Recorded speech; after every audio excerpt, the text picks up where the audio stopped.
حضرت جابر بن عبداللہ رضی اللہ عنہ فرماتے ہیں کہ جب غزوہ احد کے دن لوگ لڑائی سے واپس آ گئے تو حضور صلی اللہ علیہ وسلم نے حضرت حمزہ رضی اللہ عنہ کو ان لوگوں میں نہ پایا تو ایک آدمی نے کہا کہ میں نے ان کو اس درخت کے پاس دیکھا اور وہ یوں کہہ رہے تھے انا اسد اللہ واسد رسولہ اللہم انی ابرأ الیک مما جاء به هؤلاء لأبی سفیان واصحابہ واعتذر الیک مما صنع هؤلاء من انہزامہم کہ میں اللہ کا شعر ہوں اور اس کے رسول کا شعر ہوں۔ اے اللہ، یہ ابو سفیان اور ان کے ساتھی جو کچھ فتنہ لے کر آئے ہیں تیرے سامنے ان سب سے بری ہونے کا اظہار کرتا ہوں، اور مسلمانوں نے جو شکست کھائی ہے میں اس سے بھی بری ہونے کا اظہار کرتا ہوں۔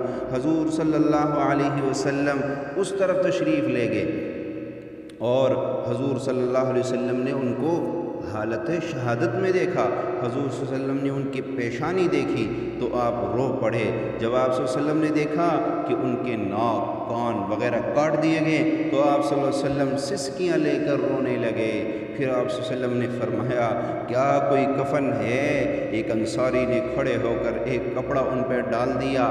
حضرت جابر رضی اللہ عنہ فرماتے ہیں کہ حضور صلی اللہ علیہ وسلم نے ارشاد فرمایا سید الشہداء عند اللہ تعالی یوم القیامت حمزہ، کہ قیامت کے دن اللہ تعالیٰ کے نزدیک تمام شہیدوں کے سردار حضرت حمزہ ہوں گے۔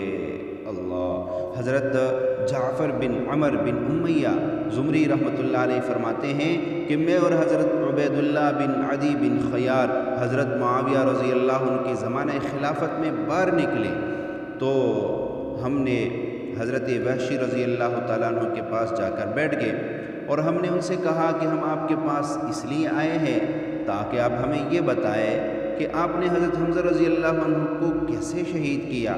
وحشی نے کہا میں تمہیں یہ قصہ اس طرح سناؤں گا جیسے میں نے حضور صلی اللہ علیہ وسلم کے فرمانے پر حضور صلی اللہ علیہ وسلم کو سنایا تھا۔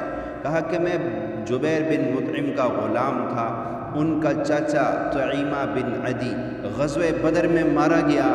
جب قریش جنگ احد کے لیے چلے تو جبیر نے مجھ سے کہا اگر تم میرے چاچا کے بدلے میں محمد کے چاچا حضرت حمزہ کو قتل کر دو گے تو میں تمہیں آزاد کر دوں گا۔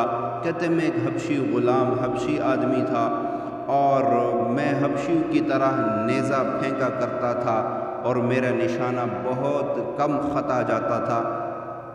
کہتے میں بھی کافروں کے ساتھ اس سفر میں گیا، جب دونوں لشکر کے آمنے سامنے ہوئے تو میں حضرت حمزہ کو دیکھنے لگا، ان کی تلاش میں نکل پڑا اور میں ان کو بڑے غور سے دیکھتا رہا۔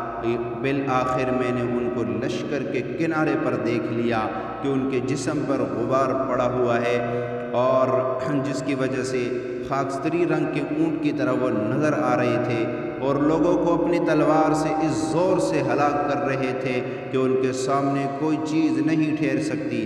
اللہ کی قسم میں ان کے لیے تیار ہو رہا تھا، ان کو قتل کرنا چاہتا تھا اور کسی درخت یا بڑے پتھر کے پیچھے چھپ کر تاکہ وہ میرے قریب آ جائے۔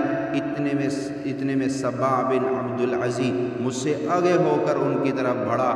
جب حضرت حمزہ نے اس کو دیکھا تو کہا ہلم الی یا ابن مقطع البطور، اے عورتوں کا ختنہ کرنے والی عورت کے بیٹے ادھر آ، میرے طرف تو آ، اور یہ کہہ کر اس پر تلوار کا ایسا وار کیا ایک دم سر تن سے جدا کر دیا، ایسے نظر آیا کہ بلا ارادہ ہی کاٹ دیا۔ پھر میں نے اپنے نیزے کو ہلایا اور جب مجھے اطمینان ہو گیا کہ نیزہ نشانے پر جا کر لگے گا تو میں نے ان کی طرف نیزہ پھینکا جو ان کی ناف کے نیچے جا کر اس زور سے لگا کہ دونوں ٹانگوں کے درمیان میں سے پیچھے نکل گیا۔ وہ میری طرف اٹھنے لگے لیکن ان پر بے ہوشی طاری ہو گئی۔ پھر میں نے نیزے کو اس حال پر چھوڑ دیا یہاں تک کہ ان کا انتقال ہو گیا۔ پھر میں ان کے قریب گیا اور اپنا نیزہ لے لیا اور پھر اپنے لشکر میں واپس آ گیا اور جا کر بیٹھ گیا۔ حضرت حمزہ رضی اللہ عنہ کو قتل کرنے کے علاوہ مجھے اور کوئی کام نہیں تھا، اور میں نے ان کو اس لیے قتل کیا تھا تاکہ میں آزاد ہو جاؤں۔ جب میں مکہ آیا تو آزاد ہو گیا، پھر میں مکے میں ٹھہرا رہا یہاں تک کہ حضور صلی اللہ علیہ وسلم نے مکہ فتح کر لیا۔ میں طائف چلا گیا، وہاں ٹھہر گیا۔ پھر جب طائف کا وفد مسلمان ہونے کے لیے حضور کی خدمت میں حاضر ہوا تو پھر مجھ پہ سارے راستے بند ہو گئے، اور میں سوچنے لگا کہ میں شام چلا جاتا ہوں، یمن چلا جاتا ہوں۔ تو کہا، ایک آدمی نے مجھ سے کہا، تیرا بھلا ہو، اللہ کی قسم جو بھی کلمہ شہادت پڑھ کر حضرت محمد صلی اللہ علیہ وسلم کی دین میں داخل ہو جاتا ہے، حضرت محمد صلی اللہ علیہ وسلم اسے قتل نہیں کرتے ہیں۔ جب اس آدمی نے مجھے یہ بات بتائی تو میں طائف سے چل پڑا یہاں تک کہ میں مدینہ حضور صلی اللہ علیہ وسلم کی خدمت میں پہنچ گیا۔ حضور صلی اللہ علیہ وسلم کو میرے آنے کا پتہ نہ چلا، بلکہ فرمایا کہ میں آپ کے سرانے کھڑے ہو کر کلمہ شہادت پڑھنے لگا تو آپ ایک دم چونکے۔ آپ صلی اللہ علیہ وسلم نے مجھے دیکھا تو فرمایا، اوحشی انت، کیا تم وحشی ہو؟ میں نے کہا، نعم یا رسول اللہ، جی یا اللہ کے رسول۔ تو آپ نے فرمایا، اقعد فحدثنی کیف قتلت حمزہ، بیٹھ جاؤ اور مجھے تفصیل سے بتاؤ کہ تم نے حمزہ کو کیسے قتل کیا تھا۔ چنانچہ میں نے سارا واقعہ حضور صلی اللہ علیہ وسلم کو اس طرح سنایا جس طرح میں نے تم دونوں سے بیان کیا۔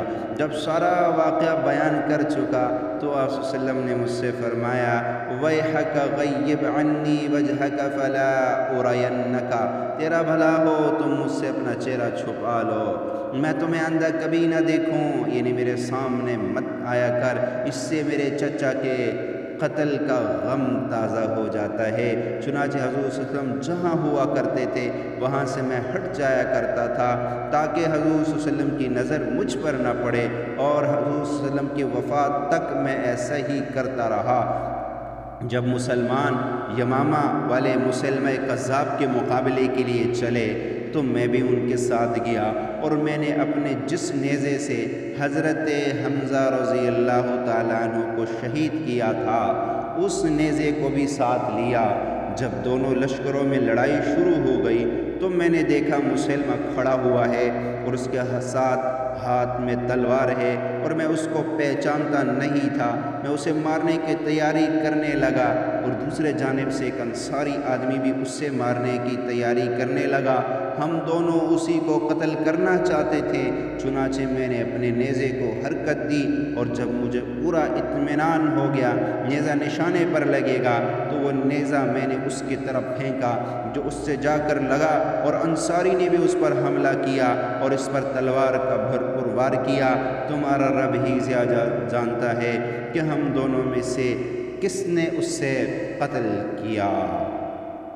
فَإِن كُنْتَ قَتَلْتُهُ فَقَدْ قَتَلْتُ خَيْرَ النَّاسِ بَعْدَ رَسُولِ اللَّهِ صلی اللہ علیہ وسلم وَقَدْ قَتَلْتُ شَرَّ النَّاسِ، اگر میں نے اسے قتل کیا تو پھر میں نے ایک تو وہ آدمی قتل کیا جو حضور صلی اللہ علیہ وسلم کے بعد تمام لوگوں میں سب سے زیادہ بہترین تھا، اور ایک وہ آدمی قتل کیا جو تمام لوگوں میں سب سے زیادہ برا ہے، یعنی مسیلمہ کذاب۔